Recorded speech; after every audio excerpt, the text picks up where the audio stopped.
जय हिंद दोस्तों। आज हम बात करेंगे पूरी जानकारी एक ऐसी ऐतिहासिक भर्ती के बारे में जिस भर्ती का इंतजार युवाओं में इस कदर था जैसे कि वेंटिलेटर में पड़े हुए मरीज को ऑक्सीजन का रहता है। यह भर्ती युवाओं के लिए उसी ऑक्सीजन सिलेंडर की तरह है जो उन युवाओं में नई ऊर्जा का संचार करेगी। और इस भर्ती के लिए न जाने पिछले 3-4 वर्षों में युवा वर्ग कितना इंतजार कर रहे थे।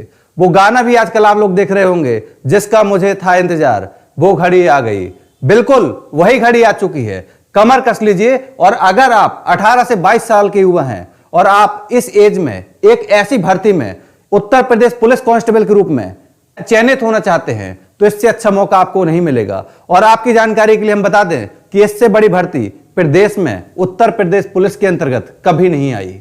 यह ऐतिहासिक भर्ती इसलिए कही जा रही है क्योंकि यह पहली बार हुआ है जब सिविल कांस्टेबल के रूप में 60,000 से अधिक यानी 60,244 पद भरे जाने हैं। अब सोच कर देखिए इससे अच्छा मौका आपके लिए क्या होगा कि आपने 12th किया है, आप ग्रेजुएशन में जैसे ही पहुंचे हैं वैसे ही आप एज ए कांस्टेबल के रूप में अपॉइंट हो जाएं। माता पिता के लिए इससे बड़े गर्व की बात क्या होगी। तो कमर कस लीजिए क्योंकि यह मौका दोबारा नहीं मिलने वाला। और अगर आप इस बार चूके तो अगले 5-6 वर्ष के लिए भूल जाइए इस तरह की कोई भर्ती। और उम्मीद यही है कि यह भर्ती जल्द से जल्द पूरी की जाएगी।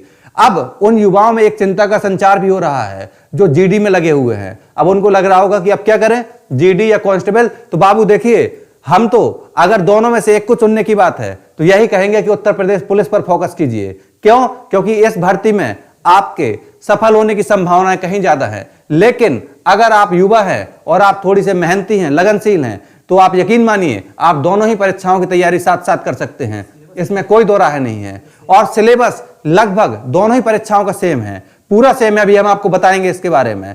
ध्यान रखिए, कहते हैं मंजिल उन्हीं को मिलती है जो काम करते हैं, मंजिल उन्हीं को मिलती है जो काम करते हैं, बाकी तो सारे लोग परेशान करते हैं। इसीलिए कमर कस लीजिए और इस भर्ती में कैसे भी करके इन 60,244 पोस्ट में अपनी एंट्री सुनिश्चित कीजिए।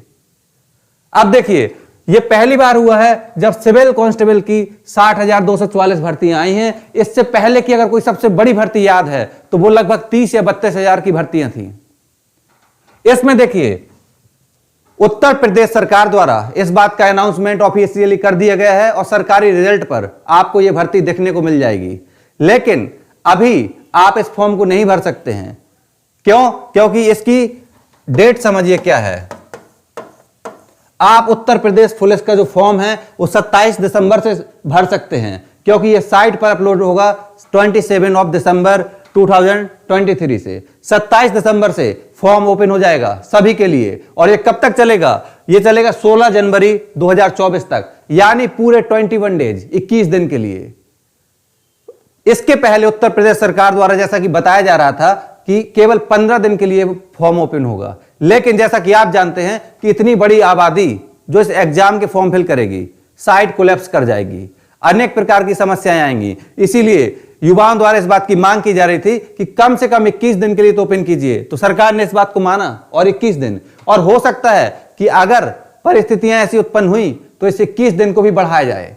लेकिन एक बात समझ लीजिए, अगर आप सिंसियर युवा हैं तो आप 21 के बाद 22 का इंतजार मत कीजिएगा। आपको इसी बीच में फॉर्म भरना है और जितना जल्दी से जल्दी हो सके 3, 4, 5 तारीख तक भर लीजिएगा।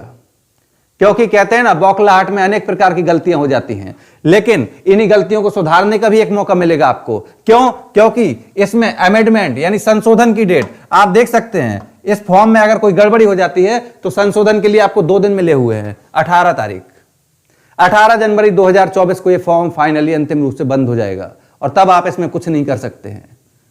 इसलिए समझदारी के साथ इस फॉर्म को फिल कीजिएगा। अब आगे बताते हैं कि इसमें क्या आयु सीमा है और एज रिलैक्सेशन क्या रखा गया है। महिलाओं के लिए और पुरुषों के लिए उनका शारीरिक योग्यता क्या रखी गई है, साथ ही साथ इस एग्जाम में कितने स्टेज आपको पार करने हैं। तो देखिए, सबसे पहले हम लोग बात करने जा रहे हैं एज की। तो इसमें अगर आप 18 वर्ष से लेकर 22 साल तक के युवा हैं तो आपके लिए ओपन है। यानी कि सीधे शब्दों में कहें तो अगर आपका जन्म 2 जुलाई 2001 से पहले नहीं हुआ है तो आप इस फॉर्म को भर सकते हैं। और दुर्भाग्य से अगर आप 2 जुलाई की जगह 1 जुलाई या उसके पहले आपका जन्म हुआ है तो आप यकीन मानिए आप इस फॉर्म से बाहर हैं। और हमको पता है कि अनेकों ऐसे युवा होंगे, लाखों की संख्या में, जो इसी क्राइटेरिया से बाहर हो चुके होंगे। इसीलिए कहा जाता है कि आप योग्यता आपकी अलग है, लेकिन कभी कभी होता है ना कि आपकी किस्मत ही आपकी योग्यता को परखने का मौका नहीं देती है, और वो शायद इस परीक्षा के लिए अनलकी ही हैं। अब देखिए आगे, इसमें कहा गया है, ये जो आप जैसा कि डेट देख पा रहे हैं 2 जुलाई 2001 से पहले की ना हो। अगर आपका जन्म 2 जुलाई 2001 के बाद का है तो आप इस फॉर्म को भरिए, आपके लिए ही ये फॉर्म है। और साथ ही साथ ओबीसी, एससी और एसटी के लिए अगर आप 2 जुलाई 1996 से पहले नहीं जन्मे हैं तब आप इस फॉर्म को भर सकते हैं। यानी कि एज रिलैक्सेशन किसको है? ओबीसी, एससी और एसटी को। और सिर्फ कितना? 2 जुलाई 1996, यानी 5 साल पीछे चले जाइए, डेट वही रहेगी। काफी ज्यादा रिलैक्सेशन है, फिर भी ठीक है, अच्छा है। चलिए आगे देखते हैं। अगर महिलाओं की बात करें, यानी लड़कियों की बात करें, तो जनरल कैटेगरी के लिए इनको 2 जुलाई 1998 से पहले जन्म नहीं लेना चाहिए। अगर जिन लड़कियों का जन्म 2 जुलाई 1998 के पहले हुआ है तो वो इस फॉर्म के लिए एलिजिबल नहीं है, योग्य नहीं है। इसके बाद अगर हम बात करें महिलाओं में ओबीसी, एससी, एसटी के लिए, तो इनके लिए ये आयु सीमा 2 जुलाई 1993 रखी गई है। यानी अगर कोई महिला जनरल कैटेगरी में है और वो 2 जुलाई 1998 के बाद जन्म लेती है तो वो इस फॉर्म को भर सकते हैं। और अगर एससी, एसटी, ओबीसी में है तो 2 जुलाई 1993 के पहले अगर जन्म नहीं हुआ है तो इस फॉर्म को भर सकते हैं। ये आयु सीमा है। चलिए आगे देखते हैं। अब बात करते हैं हम लोग शैक्षणिक योग्यता। अगर आप कोई भी प्रतियोगी परीक्षा में शामिल होते हैं तो कुछ ना कुछ उसके लिए शैक्षणिक योग्यता होती है। इसमें सिर्फ एक शब्द लिखा हुआ है कि आपको 12th पास होना चाहिए, 12 पास। यह फर्क नहीं है कि आप किस साइड से पास होंगे या फिर किस डिवीजन से पास होंगे, इस सबको कोई मैटर नहीं है, बल्कि आप सिर्फ अगर 12th पास हैं तो आप इस फॉर्म को भर सकते हैं। इसमें परीक्षा की यदि हम बात करें तो लिखित परीक्षा होनी है, और लिखित परीक्षा के लिए यह क्राइटेरिया रखा गया है। इस परीक्षा में आपसे 150 क्वेश्चन पूछे जाएंगे, 150 प्रश्न। पहले की ही भांति है, जो लोग पहले पेपर दिए हैं उनको भली भांति इसका पता होगा कि इसमें 150 क्वेश्चन पूछे जाते हैं, और ये 150 क्वेश्चन, प्रत्येक क्वेश्चन 2 अंक का होता है। यानी कि टोटल अंक आपके सामने कितना है? 300। यानी इस परीक्षा में आपसे लिखित परीक्षा पूछी जाएगी, जो कि 150 क्वेश्चन 300 अंक के होंगे। सबसे बड़ी बात आपको हम बता देते हैं कि ये OMR फॉर्मेट में होगा, यानी ऑफलाइन एग्जाम, ऑनलाइन एग्जाम नहीं होने वाला। यही आपकी ताकत है, क्योंकि ये एग्जाम किस फॉर्मेट में होना है? OMR फॉर्मेट में। तो आप निश्चिंत होकर ज्यादा से ज्यादा प्रैक्टिस सॉल्व कीजिएगा, प्रैक्टिस पेपर सॉल्व कीजिएगा, प्रीवियस पेपर देखिएगा। हालांकि हम अपने प्लेटफॉर्म पर ये सारी चीजें लाने वाले हैं। इसमें नेगेटिव मार्किंग, बिल्कुल नेगेटिव मार्किंग 0.5 की होने वाली है। अब आप कहेंगे 1.4 लिखा हुआ है, 1/4, तो जी बिल्कुल 1/4। प्रत्येक क्वेश्चन चूंकि 2 नंबर का है, इसीलिए आप 0 पॉइंट मार्क कट होंगे अगर आप एक गलत क्वेश्चन करते हैं तो। इसके बाद देखिए, जब आप लिखित परीक्षा देंगे उसके बाद इसका रिजल्ट आएगा, और रिजल्ट में लगभग कितना? 2.5 गुना स्टूडेंट क्वालिफाई करेंगे, जिनकी आबादी लगभग 1.5 लाख होगी। यह काफी संख्या है, 2.5 गुना। इसके बाद सेकेंड स्टेज होगी। सेकेंड स्टेज में कुछ नहीं, जो लोग लिखित एग्जाम को क्वालिफाई कर चुके हैं, जिन लोगों ने अपनी मेहनत के दम पर इस लिखित एग्जाम को पास किया है, उन लोगों को डॉक्यूमेंट वेरीफाई कराने होंगे। जैसा कि हर एग्जाम में होता है, आपके डॉक्यूमेंट, मतलब आपकी 12th में आप पास हैं या नहीं ये देखा जाएगा, आपकी हाई स्कूल की मार्कशीट देखी जाएगी, बाकी सारे डॉक्यूमेंट वेरीफाई किए जाएंगे। इसके बाद अगला जो चरण है ये बेहद महत्वपूर्ण है, क्योंकि इसमें आपका हाइट और चेस्ट, ये 2 चीजें देखी जाएंगी। अगर आप जनरल से हैं तो आपको 168 सेंटीमीटर हाइट होनी चाहिए, 168, जो कि दिल्ली पुलिस से भी कम है। जो लोग दिल्ली पुलिस में नहीं हो पाते हैं उनके अंदर ये मलाल रहता है कि क्या उन्हें वर्दी मिलेगी, क्या वर्दी उनके लिए है? तो जी बिल्कुल है। उत्तर प्रदेश आपको यह मौका देता है, क्योंकि यहां आपकी हाइट सिर्फ 168 सेंटीमीटर होनी चाहिए। और जहां तक चेस्ट की बात है तो 79 से 84, इसका मतलब है 79 सेंटीमीटर आपका नॉर्मल, जबकि उसको फुलाने पर 84 सेंटीमीटर होना चाहिए, जो कि अमूमन रहता है। अगर नहीं है तो इसका मतलब है आप बहुत सुस्त किस्म के प्राणी हैं, आप पुलिस जैसे एग्जाम के लिए नहीं बने हुए हैं, क्योंकि पुलिस मतलब एक्टिव।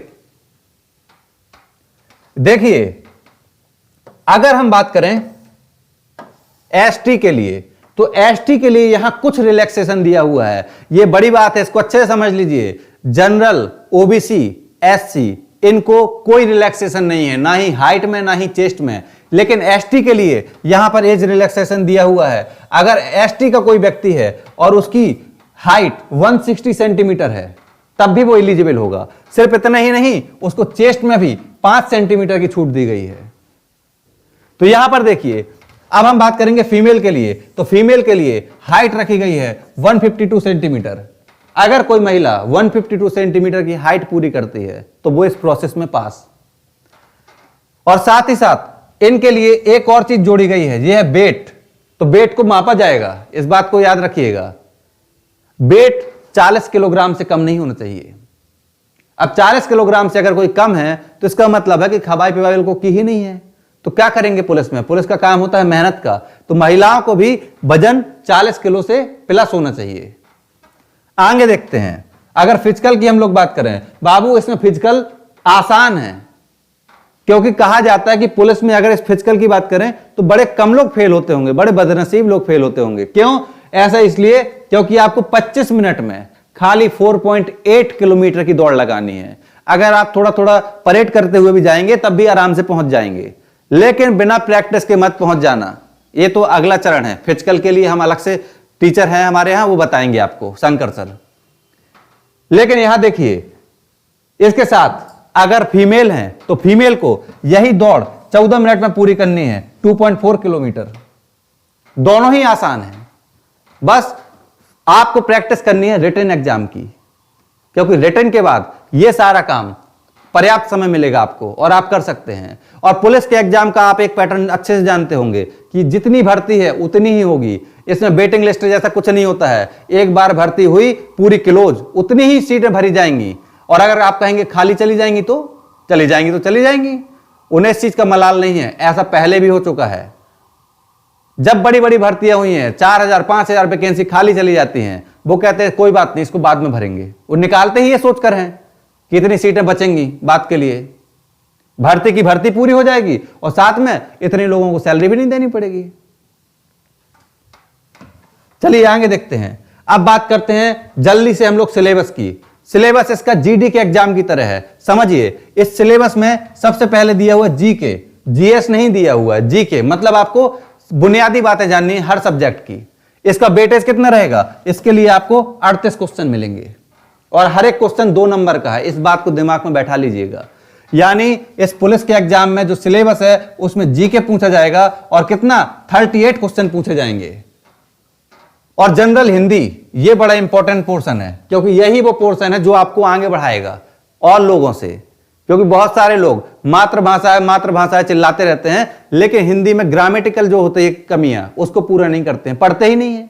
उनको भ्रम रहता है कि हिंदी में हमसे गलती हो ही नहीं सकती है, हिंदी तो हमारी है, अपनी मातृभाषा है, हिंदी में हमें कौन को पराजित कर सकता है। लेकिन वो ये भूल जाते हैं कि बाकी लोग जो इतने बैठे हुए हैं एग्जाम दे रहे हैं, ये सब लोग भी हिंदी में उतने ही संपन्न हैं, और उनमें भी थोड़ा बहुत जिसने मेहनत एक्स्ट्रा कर ली, बस वही आगे निकल जाता है। और आपको इसी चैनल पर हिंदी की क्लासेस भी उपलब्ध कराई जाएंगी, ठीक है। और ये बात तो आप जान ही रहे होंगे कि हमारा सिर्फ एक ही उद्देश्य है कि ज्यादा से ज्यादा लोगों तक शिक्षा सही रूप में पहुंचे, क्योंकि ना हमें आपसे कोई रुपए चाहिए, बस आप चैनल के माध्यम से जुड़े हैं, यही बहुत बड़ी बात है। और आप सफल हो जाएंगे तो यही आपकी फीस होगी हमारे लिए। इसके बाद जनरल हिंदी, इसके 37 क्वेश्चन आपसे पूछे जाएंगे। और यहां देखिए, जीके और जनरल हिंदी ये दोनों मिलकर 75 क्वेश्चन, यानी 150 अंक पूरा करते हैं। इसके बाद numerical ability and mental ability, यानी सीधे शब्दों में कहें तो मैथमेटिक्स। मैथमेटिक्स के बड़े ही जनरल क्वेश्चन यहां पूछे जाएंगे और इनके क्वेश्चनों की संख्या होगी 38 क्वेश्चन।